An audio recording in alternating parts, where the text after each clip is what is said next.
Good morning.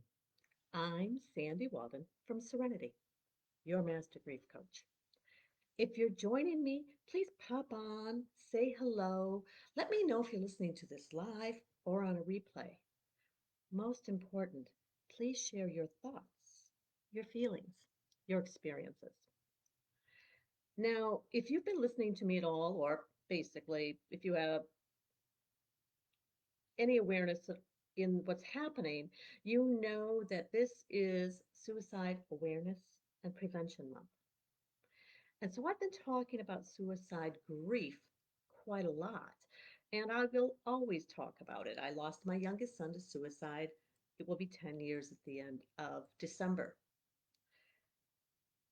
Here's what I want to talk about and what I'm going to keep talking about because there's so much shame, so much stigma around the word suicide and around someone going to the other side by means of suicide. Now, I didn't plan on being on here this morning. It's kind of funny. I was out working in my yard doing some cleanup and some fertilizer, and the whole thing kept going through my head that, oh my gosh, if someone dies in a car accident, we don't shame their family. If someone dies of a heart attack, I've never heard somebody say, well, what a selfish thing to do.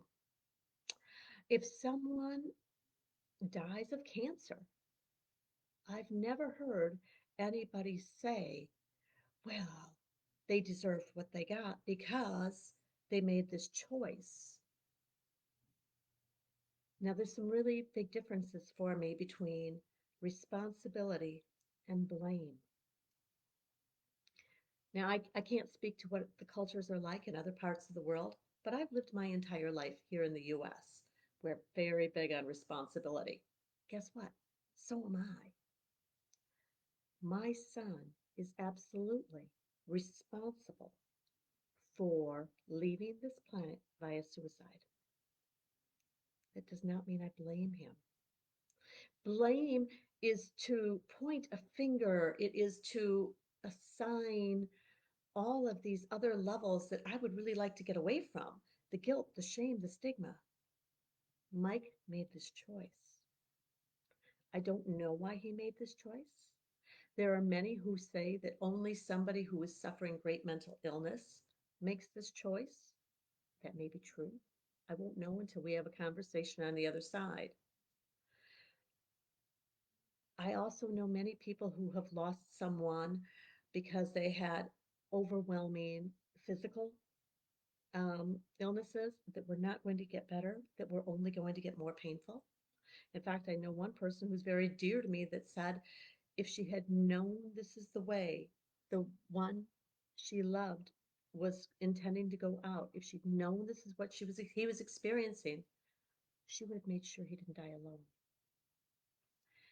Let's let go of the blame. It's not helpful. It's not helpful to anyone. It doesn't help here those who are left here heal. It doesn't help those who are already on the other side, who, quite frankly, I believe are just fine. When we let go of the blame, we're able to start healing. It's okay to be completely angry. If you're the one who's grieving this loss, go ahead. You get to blame them. You get to be as angry with them as you want. You get to have all these feelings. Have your feelings. It's only by being true to the feelings you're having that you get to the other side. But I want you to know if you're supporting someone who's lost someone, it's never helpful to say they were a coward. Can you imagine the courage it takes to go against every instinct, which is so natural in all of us, to stay alive? I can't. It's not helpful to call them names. It's not helpful to say they were selfish. Sometimes I think if I had known, I don't know why my son died, but if I had known, for instance, that he was suffering greatly, would that make him selfish to decide to go to the other side? Or would it make me selfish for wanting him here? Or maybe it's just that I love him and I miss him And I wish there had been some other way to keep him happy and healthy here. All of these things can exist within us at one time. It's okay to be really scared. It's okay to be really angry. And it's okay to feel deep, incredible love all at the same time. Let's let go of the blame.